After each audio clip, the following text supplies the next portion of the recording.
Papéa Park, le parc d'attractions d'Ivry-l'Évêque rouvre ses portes avec ce début des vacances de Pâques, ouverture pour la saison 2024 bien évidemment. Et nous sommes avec le co-gérant Florian Sacrest. Bonjour. Bonjour. Alors Florian, est-ce que déjà vous êtes d'attaque pour cette nouvelle saison qui s'annonce à Papéa ? Voilà, on est toujours d'attaque et nos équipes sont hyper motivées, justement pour terminer tous les détails, pour qu'on soit pleinement accueillant, le parc soit propre, les manèges fonctionnent, que tout soit opérationnel pour l'ouverture. Donc oui, on est content. On a déjà eu une super nouveauté l'année dernière qui était le Speedy Nuts. Là cette année, on a une nouveauté qui va arriver un petit peu après, qui est l'espace aquatique, qui va ouvrir début juin, qui historiquement tous les ans ouvrait sur juillet-août. Là, ça va être début juin. Il va y avoir des jeux d'eau, des toboggans. Donc voilà, c'est quelque chose qui va être remis au goût du jour et qui était une des activités les plus vieilles du parc. Justement, racontez-nous tous les investissements que vous avez dû faire sur cet espace aquatique là pendant votre fermeture hivernale. Dans un premier temps, on a dû démonter l'ancienne structure. On a trouvé un acheteur qui l'a récupéré, qui va le remonter. Donc voilà, c'est pas quelque chose de jeté, c'est quelque chose qui va être réutilisé. Alors nous, l'activité avait 30 ans, était plus adaptée à la fréquentation du parc. En termes de traitement des eaux, pareil, c'était un petit peu ancien. Donc là, on est parti sur une activité qui fait 800 mètres carrés, avec plein de jeux d'eau, 4 toboggans, des systèmes de filtration très performants. On a fait vraiment une zone très sympa, très accueillante. La dalle a été coulée donc cette semaine.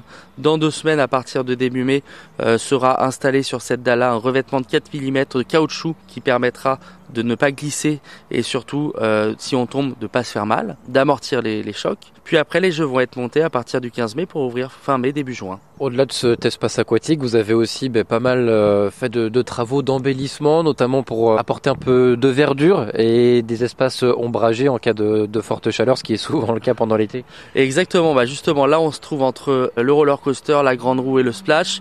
On est sur une zone où on a rajouté donc des bacs avec des mûriers platanes plateaux qui permettent en fait de pousser de façon horizontale afin de faire de l'ombre au maximum.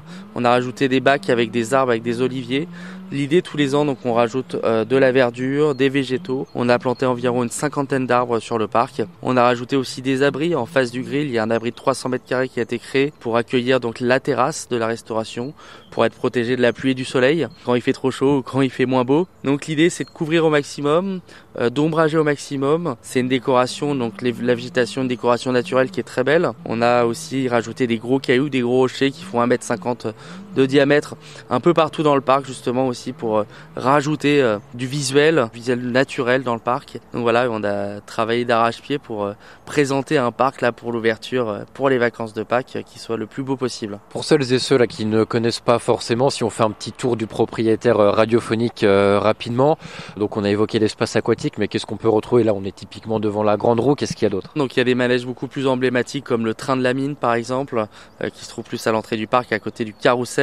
Après on a l'Apache et le Cyclone qui sont 2 manèges à sensation. Il y en a un en fait on glisse sur un U en rail jusqu'à 15 mètres de haut et l'autre on est sur un balancier qui fait le tour jusqu'à 34 mètres de haut avec 90 km/h de vitesse. Après quand on avance dans le parc il y a toute une zone de manège pour les plus petits. On a refait donc depuis 3-4 ans toute cette zone où vous avez l'Oasis qui sont les bûches, le Speedy Nuts l'année dernière et il y a 2 ans la grande roue. Speedy Nuts qui était plus gros investissement du parc avec donc 20 mètres de haut, 400 mètres de rail, des sensations, l'impression de tomber un peu dans le vide à chaque virage et donc le splash et les pédalos qui sont plus au fond du parc qui eux sont des jeux un petit peu plus aquatiques. On n'est pas arrosé, mais on peut être un petit peu arrosé quand même. Et puis l'année 2023 était une belle année en termes de fréquentation, donc vous comptez capitaliser là-dessus pour 2024 ? Exactement, donc tout à fait, on compte capitaliser et faire mieux. On espère faire 5 à 10% de progression de nos fréquentations. J'ai oublié de vous dire aussi qu'on a, comme tous les ans, un nouveau spectacle dans le chapiteau. On a une troupe d'artistes qui va se produire tous les jours d'ouverture du parc. Il y aura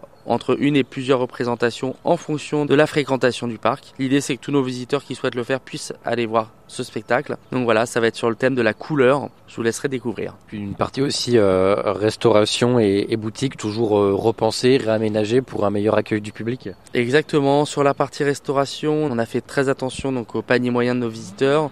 On n'a pas augmenté nos tarifs sur nos menus. On a par contre augmenté un peu la qualité de nos menus. Et sur les boutiques, on a fait des petits changements. On a 2 boutiques dans le parc. Celle du Dôme qui est à l'entrée du parc qui va vraiment être spécialisée dans les produits dérivés. Et la boutique qui est plus vers la restauration, vers l'atelier du burger et la maison des mascottes mascotte. On a créé un bar à bonbons, un bar à bracelets, donc il y aura un choix multiple de bracelets, multiple de bonbons et des produits de première nécessité comme de la crème solaire, des chapeaux, des casquettes, des t-shirts, voilà, qui seront présents dans cette boutique-là. Donc là, ouvert tous les jours pendant les vacances. Après, ce sera plutôt les week-ends avant vraiment l'ouverture estivale cette fois-ci. C'est vrai que donc là, on est ouvert presque tous les jours pendant les vacances parce qu'on est fermé les lundis. Après, il y a beaucoup de ponts au mois de mai, le 1er mai. Donc voilà, faut bien suivre notre calendrier sur notre site internet pour pas se tromper. Eh bien, merci beaucoup, Florian Sacrest, et puis bon courage pour cette saison qui s'annonce à Papéa. Merci beaucoup.